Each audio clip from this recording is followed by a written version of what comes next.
Oh, hi. I didn't see you there. I was just working on one of my latest tessellations. And that's what you're going to be working on today, too. We're going to continue practicing and working on these tessellations. I once heard this quote. It said, "Don't wait for inspiration. It comes when you're working." So you never know when it's going to happen, but it really helps to be connected with what you're doing.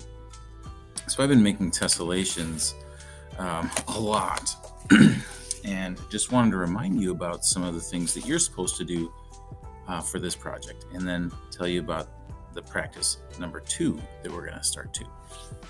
So this is just a reminder for our first tessellation practice. We're making our own custom templates out of Post-it notes where we cut out pieces. We cut a piece from one side and then tape it to the opposite side. Then do the same thing. Cut a piece out and then tape it to the opposite side. Then we trace that onto paper. Let's see. There it is. There's the shape. Sometimes it's kind of hard to... Where'd the shape go? Oh, I know why. Because I flipped this one. There. So then you trace it, and we're going to fill up the entire page. So here's an example of one that I did, that I filled up the entire page. Here's another one that shows the final step as well. So here's the template, and then I kind of planned out what I wanted the hidden image to look like on the template, traced it, and then I drew in the dog. So this one is kind of a completed practice. Of course, I could add more, but this is a completed practice. Here's another one that I started. I kind of saw a bird going one direction and a fish going in the other direction. So your job is just to practice this technique. That's practice number 1. And for practice number 2, we're going to be creating a community project where each person finds a hidden image in a template, and then we put them all together. This was my kind of first draft of one of these, so I tested it out and learned a lot of things. We're going to make ours quite a bit nicer for presentation. Let me show you how it's going to work. Okay, so for practice number 2, we're all going to be using the same template.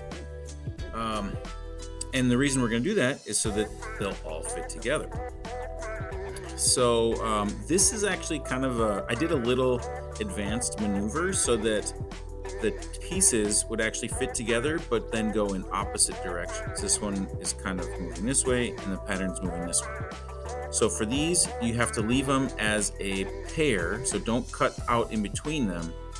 And actually, I recommend that you leave it as a flat paper when you're doing your drawing. So you'll actually have access to this where there's 2 templates available, and that's just to try different things out. So again, you're gonna, spin it around and look for a hidden image in there, see what you can see, and then, start filling it in. Draw what you think you see, and add color. And this one, we really are going for presentation quality. So definitely try out a few, but we want to make these look as nice as possible because these are going to go into the final community presentation project.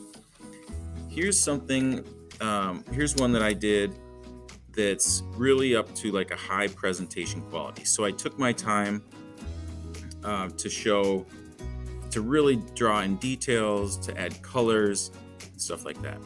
The final thing I'll say about this is that since they're a pair, so I'll show it again. Since it's a paired template and they're going in opposite directions, it can be kind of cool to make the 2 things related but opposite. So this is kind of like a lizard character that I created, and sort of his buddy or his sidekick, this, I don't know, rhinoceros character, whatever it is. Can't quite tell. But they sort of have opposite personalities. At least that's the story that I'm telling. There's lots of ways to explore opposites, and it can be a pretty powerful communication tool when you're doing a design. So if you can think of an opposite to do on the two different sides, go for it. Just a reminder that you should work with these as a pair and keep them together. And actually, don't cut them out or anything, just keep them as a full sheet. We'll cut them out later when we're ready to put it all together. Okay, everybody, I'm just gonna keep working on this because I just can't get enough of tessellations.